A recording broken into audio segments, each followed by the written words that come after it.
India Russia से फिलहाल तेल लेना बंद नहीं करेगा। इंडिया के सामने प्रश्न हैं और कुछ बड़े संगीन सीरियस क्वेश्चन है इकोनॉमिक। पहला क्वेश्चन तो ये होगा कि इकोनॉमिक प्रैग्मेटिज्म, यानी कि जब हम रशिया से तेल खरीद रहे हैं तो साल का हम मोटा मोटा करीब $10 बिलियन या $8-10 मिलियन बचा रहे हैं, वो हमारी बचत है। परंतु अगर अमेरिका की टैरिफ्स हम पे ज्यादा लग गई, जैसे 25% भी अभी है, हमारा एक्सपोर्ट अमेरिका को $90 बिलियन है।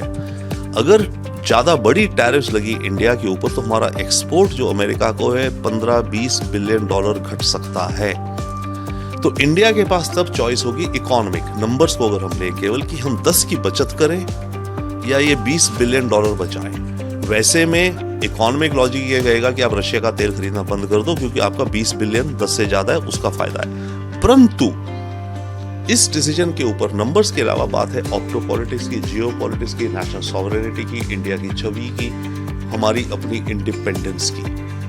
तो जो इंडिया डिसीजन लेगा वो इन दोनों चीजों के मिक्स में लेगा। मेरे हिसाब से इकोनॉमिक्स को देखेगा कितना नफा नुकसान है। भाई नेशनल इंटरेस्ट में हम करेंगे जो करेंगे, तो नफा नुकसान हमारा कहाँ कितना है, और उसके ऊपर भारत की जियोपॉलिटिकल पोजीशन में इसका क्या असर पड़ेगा।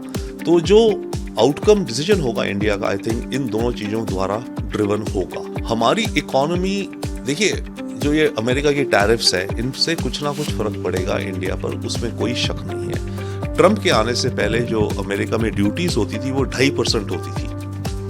अब ट्रंप ने आके कहीं 20, 15, 25, 50 कर दी, और जिस देश पे 10% हो वो बहुत कुछ होते हैं, चलो केवल 10% है। तो अगर 10% भी किसी देश पे है तो वो 2.5% तो 4 गुना हो गई ऑलरेडी।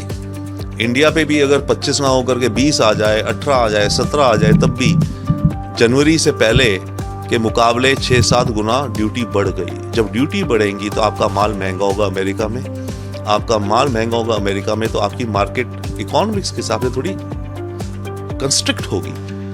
आपके एक्सपोर्ट्स कुछ गिरेंगे, आपके एक्सपोर्ट्स गिरेंगे तो इंडिया में नौकरियां जाएंगी, कुछ बिजनेसेस बंद भी हो सकते हैं, खास करके sectors like James and jewellery, sectors like automotive, sectors like बाकी और जो भी हैं हमारे टेक्सटाइल्स जहां एक्सपोर्ट्स होते हैं हमारे, तो इन सेक्टर्स में हमारी नौकरियों के जाने की आशंका दिखती है अनफॉर्चुनेटली। जी हाँ, बिल्कुल। देखिए, ये एक नॉर्मल समय नहीं है, एक्स्ट्रा ऑर्डिनरी समय है, और एक्स्ट्रा ऑर्डिनरी समय में एक्स्ट्रा ऑर्डिनरी कदम उठाने चाहिए देशों को, सिविलाइजेशंस को।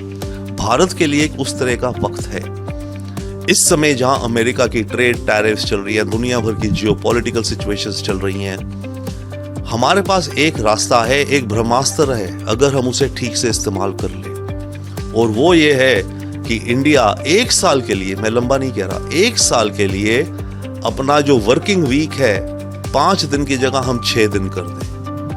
1 दिन का अगर हमने लेबर बढ़ाया, दैट मीन्स 20% टाइम आप प्रोडक्टिविटी का बढ़ा रहे हो, खास करके मैन्युफैक्चरिंग में और इनफॉर्मल सेक्टर्स में। याद रखिए, इनफॉर्मल सेक्टर भारत का करीब 80 से 85% है इकोनॉमी का। तो अगर हमने इतनी लेबर इनपुट आवर्स बढ़ा दिए 20%, उनमें इलास्टिसिटी होती है, कुछ नुकसान होगा, लोग थकेंगे, तो छठे दिन उतनी प्रोडक्टिविटी नहीं होती है, इनएफिशिएंसीज होंगी, स्ट्रेस के चैलेंज होंगे लोगों को। पर इन सब चीजों को, और सेक्टर में वेरी करेगा, किसी सेक्टर में आप 6 दिन कर सकते हैं, किसी में ऑलरेडी हो रहा है, किसी में नहीं कर सकते। जैसे फार्मिंग है, वहां तो ऑलरेडी वो जब उन्हें करना होता है फसल के समय करते हैं, जब नहीं करते।